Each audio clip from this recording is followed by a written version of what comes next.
రోజు నేను చచ్చిపోయి మళ్ళీ స్ట్రాంగ్ గా పుట్టాను.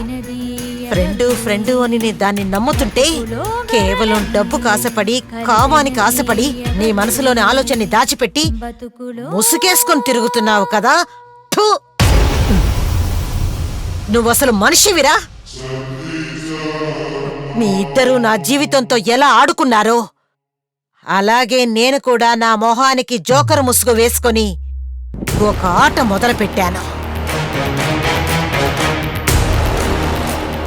మేడం అక్కడ వాళ్ళు కార్లు ఎక్కడికి వెళ్ళారు? ఎక్కడికో ఒక అందమైన చోటని ఏదో రెయిన్బో హౌస్ అని విన్నాను madam.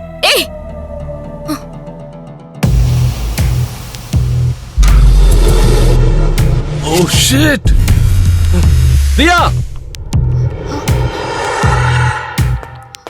Ria! Varga! Oh my god! Murugan సార్ని చంపేశాడు. అయ్యో! ఆ సైకో శ్యామ్ అక్కని వెతుక్కుంటూ వచ్చినట్టున్నాడు. అక్కకేదో మనసుకి తప్పుగా అనిపించి రెయిన్బో హౌస్ కి వెళ్ళుంటుందేమో. Oh shit! త్వరగా త్వరగా రా.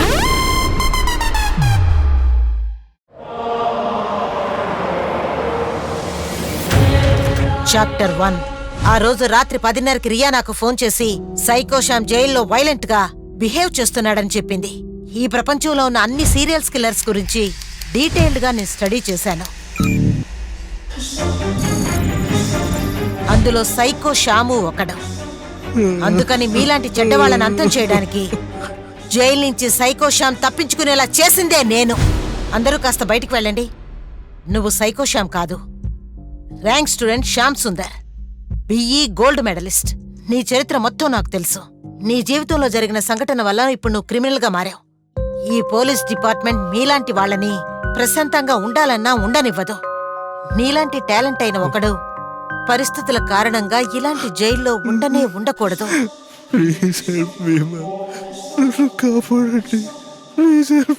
రోల్ కాల్ చేసే పోలీసులకి, ప్రాణాల్ని కాపాడే డాక్టర్లకి చాలా డిఫరెన్స్ ఉంది. ఇప్పుడు నేను వాళ్ళ దగ్గరకు వెళ్ళి నిన్ను నిమ్హాన్స్ కి షిఫ్ట్ చేయమని చెప్తాను. వెళ్లేదారిలో నువ్వు తప్పించుకుని పారిపో. 33 కిలోమీటర్ల దూరంలో నా కోటకి నువ్వు వచ్చే. కేసంతా అయిపోయిన తర్వాత నేనే నిన్ను దుబాయ్కి పంపిస్తాను. నువ్వు మళ్ళీ శ్యామ్ సుందర్గా ఈ సమాజంలో మంచి మనిషిగా బతుకుతానని నాకు ప్రమాణం చేయి. దేవుడిలాగా నన్ను వచ్చి కాపాడారు.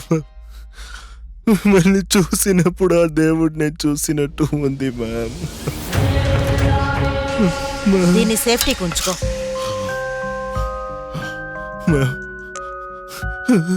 నన్ను క్షమించండి మ్యామ్, దయచేసి నన్ను క్షమించండి మ్యామ్.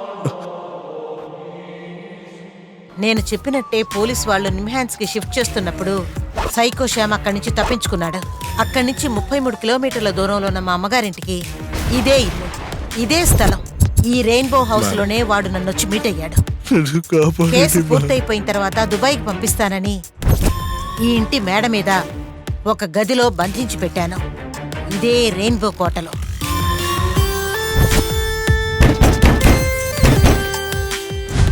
షాక్ అయ్యావా? బాగా చెమట్లు పట్టేస్తున్నాయి.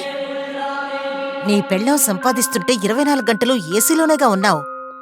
చచ్చ పాపం.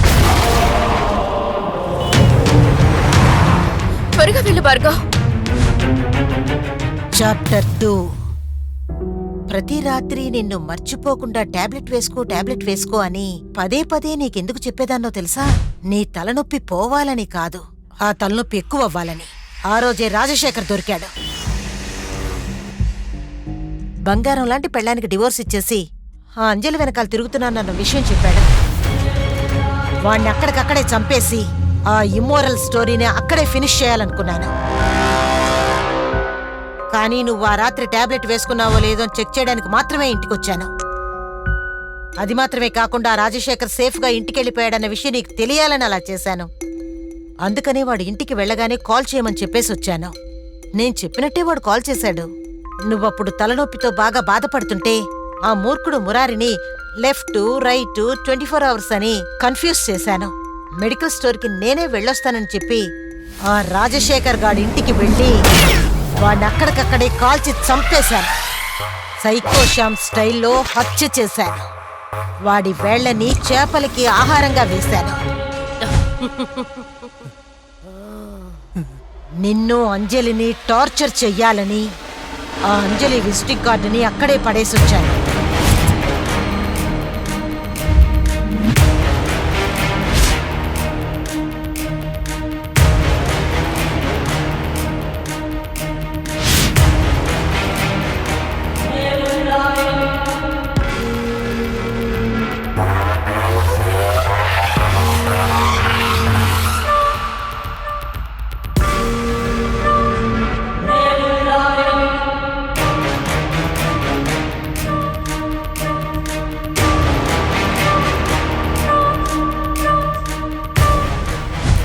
అందరూ సైకోశామ్ని అనుమానిస్తున్నప్పుడు నా చెల్లెలు బంగారు తల్లి రియా ఆ అంజలిని సస్పెక్ట్ చేసింది.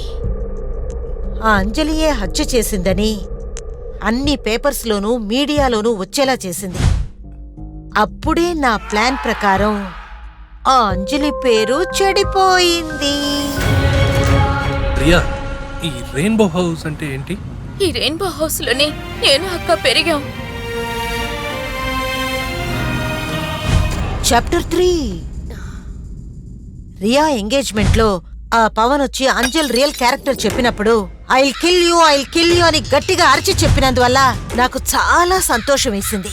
దాని మీద పగ తీర్చుకోవడానికి నాకు దొరికిన అవకాశాన్ని మిస్ చేసుకోకూడదని మళ్ళీ జోకర్ ముసుగు వేసుకొని ఆ పవన్ ని పరలోకానికి పంపించాను. ఆ అంజలి కొంగు పట్టుకు తిరుగుతున్న పవన్ ని అక్కడే చంపేశాను. ఆ లోఫర్ సైకోశామ్ మా అక్క లేకపోవడం వల్ల సెల్వ మురుగన్ని చంపేసినట్టున్నాడు. బాస్టర్డ్. ట్రూ రియా. ఫాస్ట్గా వెళ్ళు భార్గవ్. yes. నేను చేసిన ఈ హత్యలన్నీ ఆ అంజలే చేసిందని నమ్మారు. పోలీసులు దాన్ని వీధి కుక్కని ఈడ్చుకెళ్లినట్టు ఈడ్చుకెళ్లారు. నా నెక్స్ట్ టార్గెట్ మీద అనుమానం రాకుండా ఉండడానికే నేనే దానికి బెయిలిచ్చి తీసుకొచ్చాను. తీసుకువెళ్తుంటే నా ముందే నా చెల్లెలకు వార్నింగ్ ఇచ్చి గట్టిగా అరుస్తోంది. ఆ చండాలమైన దాన్ని అక్కడే చంపేయాలని నాకు కోపం వచ్చింది.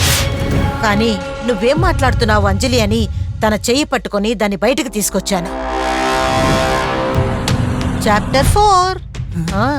మన యానివర్సరీ రోజు నేనే ఫొటోస్కి క్రాస్ మార్క్ వేసి టేబుల్కి నేనే నిప్పంటించి రోహన్ నాకు భయంగా ఉందని నాటకాలు ఆడుతున్నప్పుడు నిజంగానే నా మనసులో నేను చాలా సంతోషపడ్డాను.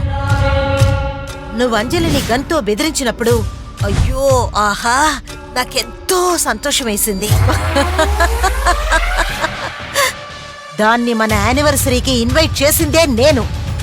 ఆ క్షణంలో నువ్వు దాన్ని అనుమానించావు కదా రోహన్. సైకోశామే ఇది చేశాడు అని నమ్మించి నిన్ను భయపెట్టిందే నేను. పాపం నువ్వు రోజు కలలు కంటూ ఉండేవాడివి కదూ. చాప్టర్ 5. అంజలిని మర్డర్ చెయ్యాలని నేను స్కెచ్ వేస్తుంటే తనంతట తనే నాకు ఫోన్ చేసి లాంగ్ డ్రైవ్కి వెళదామా అని అడిగింది. కసాయివాణ్ణి నమ్మి గొర్రె తనంతట తానొస్తున్నప్పుడు వదిలేయగలవా? 2 చేతులు విరిచి చెట్టు కట్టేసి కత్తితో దాన్ని పొడిచి దాన్ని వేళ్లని అక్కడున్న నదిలో విసిరి పారేశాను. కాకులకి అక్కడున్న గద్దలకి ఆహారం అయ్యింది ఆ పోరంబోకు అంజలి. దాని చావు తర్వాత నా నెక్స్ట్ టార్గెట్ నువ్వే. అయ్యో ట్రాఫిక్ జామ్ అయింది. వదినకి ఏం అవ్వదులేదు. నాకు టెన్షన్ గా ఉంది భార్గవ్. Don't get tensed. అక్కకి ఏం కాదని తెలుసు. రోహన్ గురించి దిగులుగా ఉంది. నిన్ను ఎలా మర్డర్ చేయాలా అని స్కెచ్ వేస్తున్నప్పుడే నా లిస్టులోనే లేనటువంటి ఆ సెల్వంగాడు ఆడవాళ్ళని యూసెంట్రో కాండం అని మాట్లాడాడు. ఆ నా కొడుకును అక్కడే చంపేశాను. Don't worry cool. ఇంకా 5 నిమిషాల్లో అక్కడికి చేరుకుంటాము. సమాధానం చెప్పు రోహన్. నా ప్రేమలో నీకెప్పుడైనా కొరత కనిపించిందా? లేదు Rekha, you are a good wife. అబద్ధం చెప్పే వాళ్ళని చూస్తే నాకు విపరీతంగా కోపం వస్తుంది. నిజం నిజం చెప్పు రోహన్.